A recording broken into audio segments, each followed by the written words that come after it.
An access to information return failed to show that the Liberals examined any official data before their climate emergency declaration, nor did the Liberals produce a single solitary record of information regarding communications for the motion.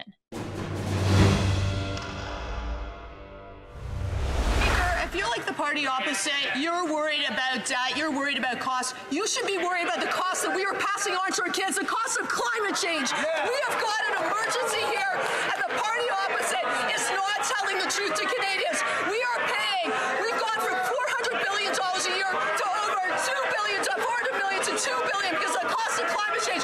Why don't they step up? Why don't they step up for climate action? Why don't step up for the economy of the future and stop misleading Canadians? Yes, that was Canada's now former Environment Minister, Catherine McKenna, doing her best to make a point we can all understand about the deadly seriousness of what she calls the climate emergency. Last spring, both the federal Liberals and the NDP introduced competing motions to declare a state of climate emergency here in Canada, and the one motion passed the House of Commons in June. I don't know about you, but to me, an emergency sounds pretty serious enough to have been studied and also be bolstered with endless amounts of facts, right? I mean, the Liberals, and especially Catherine McKenna, well, they like to paint themselves as the party of science.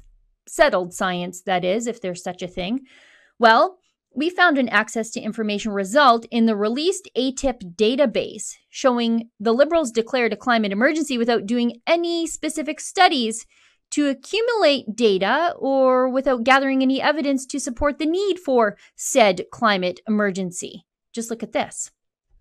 Informal request for access to information records previously released.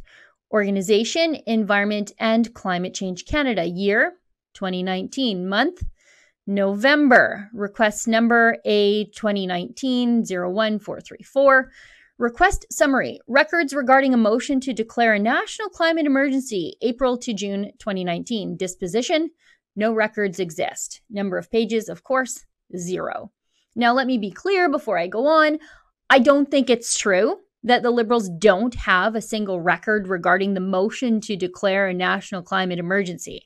This return is saying they didn't even have any internal emails about the drafting or planning of the climate emergency motion. That's completely impossible. The motion was read aloud and then voted on in the House of Commons. And there aren't any internal emails about messaging or talking points or social media postings for the minister about the climate emergency declaration. That's absolutely unbelievable because we know that former Minister McKenna had about 24 staff involved in just her social media postings. But I do believe the party of settled science didn't bother to attach the science to their scientific climate emergency declaration. That's because the rhetoric around climate change is political. It's not scientific at all.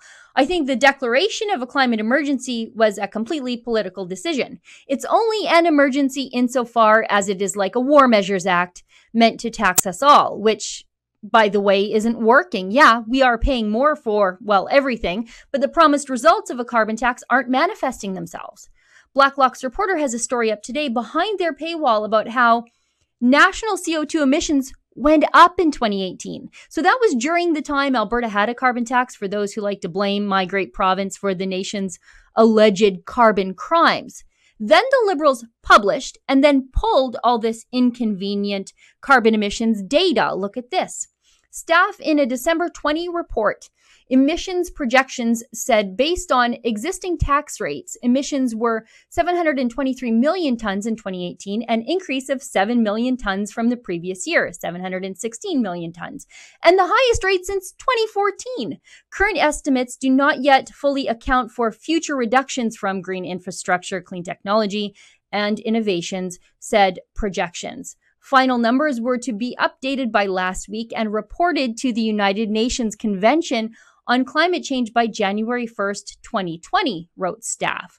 The projections report has since been withdrawn. Reporting of final figures to the UN is delayed for months. Data for the year 2018 will be submitted to the United Nations by April 15th, said Samantha Bayard, spokesperson for the department. No explanation was given. The department would not confirm its initial estimate that emissions grew despite the carbon tax. So a carbon tax hasn't done what the Liberals told us it would do. Well, that should shock no one since BC's emissions are rising and they have the highest carbon tax in the entire country. Look at this from energeticcity.ca from the beginning of 2019. Provincial data shows CO2 emissions went up from 61.3 million tons in 2015 to 62.3 in 2016, which is the most recent data available. CO2 levels have increased in 5 of the last 6 years that data is available. Chris Sims, the amazing BC director of the Canadian Taxpayers Federation, says the carbon tax costs everyday people a lot of money and it's not reducing CO2 emissions. So why are we doing this? The carbon tax is set to increase in 2019 for British Columbia to $40 per ton from $35. But we all know Catherine McKenna's strategy, and it wasn't using data and facts to convince us of her policies. She told us, remember?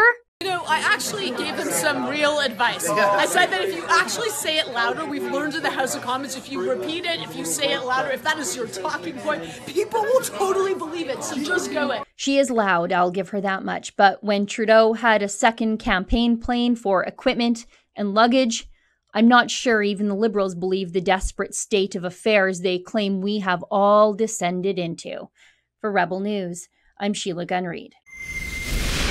We'll never take a penny from the government to do our job. We would never sell our journalistic independence that way. And because of that, we need your help. One of the best ways to help us gets you a little something in return. Just treat yourself to a premium subscription. Go to premium.rebelnews.com.